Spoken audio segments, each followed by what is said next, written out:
Hey guys, how are you doing today? I hope you're doing well. So today, as we kind of close out the geometry section, we're going to jump into statistics for the last bit of our semester.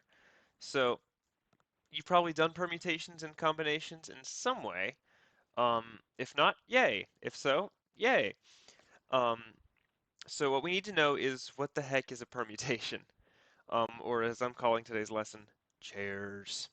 So a permutation is a combination, it's not a permutation is a set of numbers, a list of numbers where the order of those numbers matters. Ignore that little scratch out.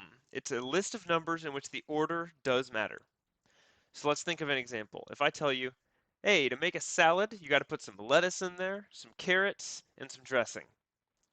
Does it matter what order you put those things in? Could you put the dressing in first if you really wanted to? Yeah, it would still be a salad. If you put all the carrots on the bottom, it's kind of gonna stink, but I mean, it's still a salad, right? It's not changing the identity. But let's think about the password for your phone. If your password is 1234 and you type in 4321, are you going to get into that phone? Definitely not, because the order matters. It matters that you put it in the order of 1, 2, 3, and 4 and not 1, 3, 2, 4. So a permutation would be more about the combination lock. For a phone, this is a set of numbers in which order does matter. Well, let me start with an example because I think that's going to be the easiest way for you guys to get this. So if we got 5 students, let's say, I don't know, Ariel, Brandon, Charity, Dwayne, and Eduardo. Okay? 5 students and we have 5 chairs. How many different seating arrangements could I create in the classroom? Now, I'm going to stray away from the initial point real quick and just let you know. Would it matter what order I put you guys in if I was sitting you in a classroom? Maybe if somebody was being disruptive sitting next to somebody else, but for the most part, it doesn't really matter who sits where.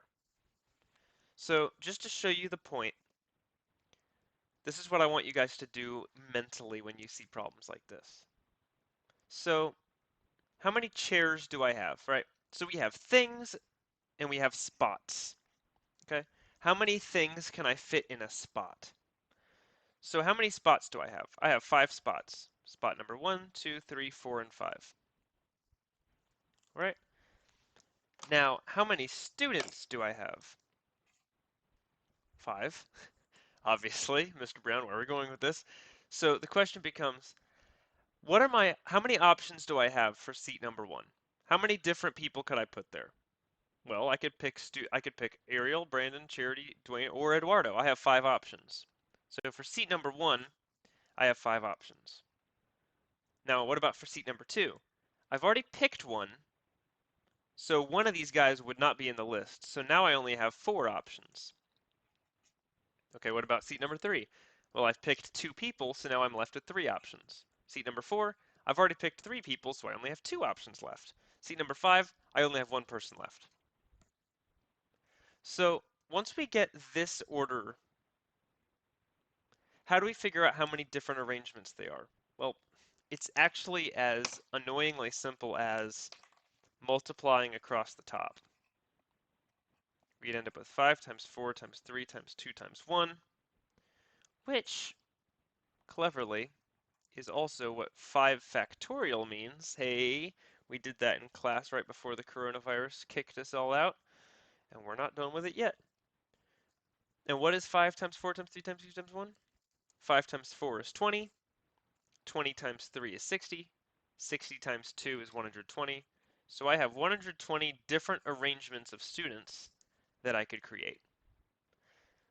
Now, let's take this one step deeper and think about, okay, well, that was easy enough because we have 5 students, 5 chairs. Great. Well, what if we have 5 students and we only have 3 chairs? Unfortunately, Miss Smith cut my budget and I don't have enough chairs for everybody. So 2 people are going to have to stand up the whole class. Sorry, guys. Who's it going to be? Is it going to be Ariel, Brandon, Charity, Dwayne, Eduardo? I don't know, but we got to decide. So let's say we now only have 3 spots, but the same 5 students.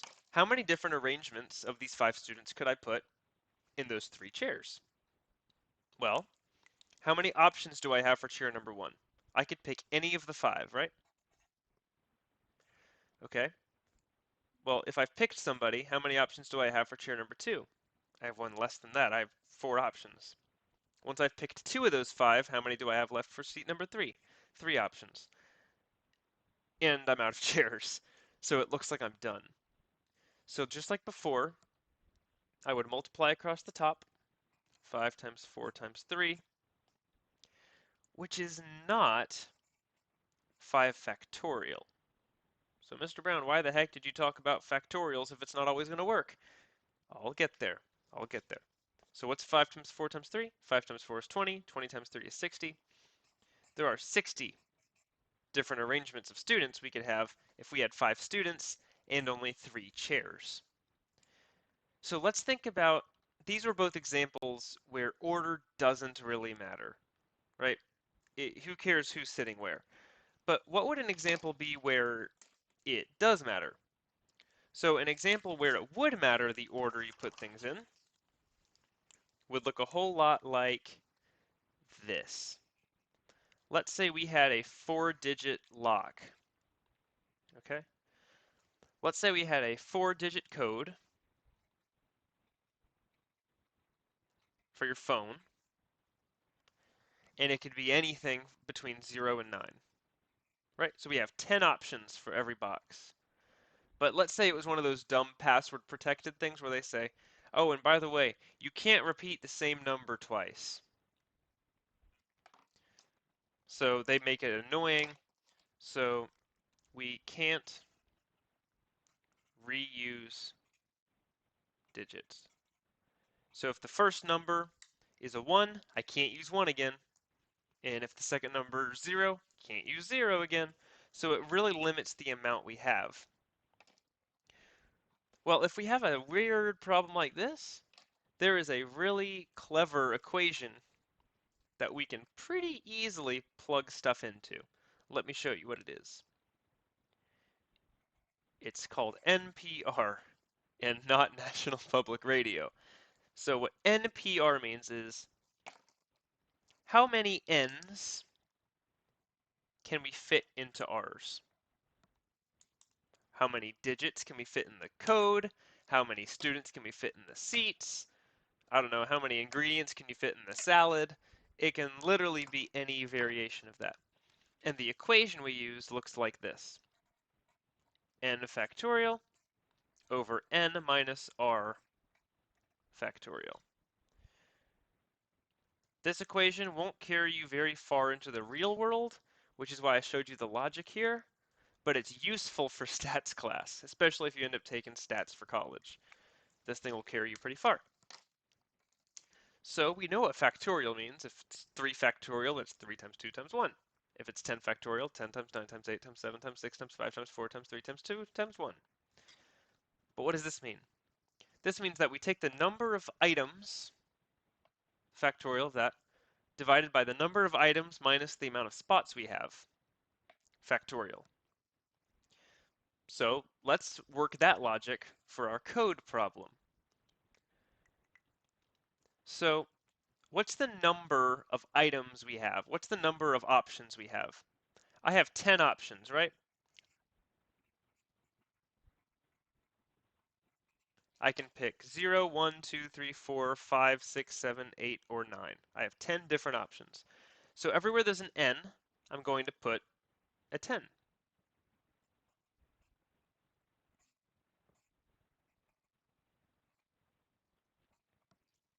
Okay?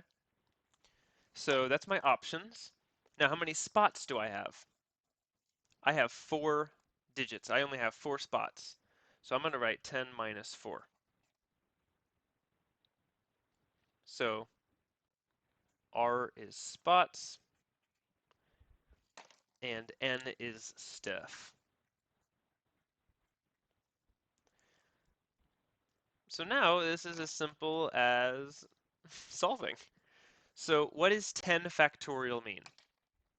10 factorial means I would have 10 times 9 times 8 times 7 times 6 times 5 times 4 times 3 times 2 times 1 over, what's 10 minus 4? That's 6. So on the bottom, I'm going to have 6 factorial. I'm going to have 6 times 5 times 4 times 3 times 2 times 1. Now, what can we do that's pretty fun to do? Well, if this is all multiplication, then this 6 down to 1 all cancels out with this 6 down to 1. So my factorial ends up just being 10 times 9 times 8 times 7, which, if you're lazy, which is fine, you can just put in your calculator. 10 times 9 times 8 times 7. And you get 5,040 different unique combinations.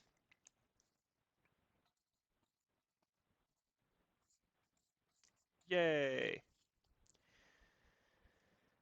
So when order matters, this equation is our friend.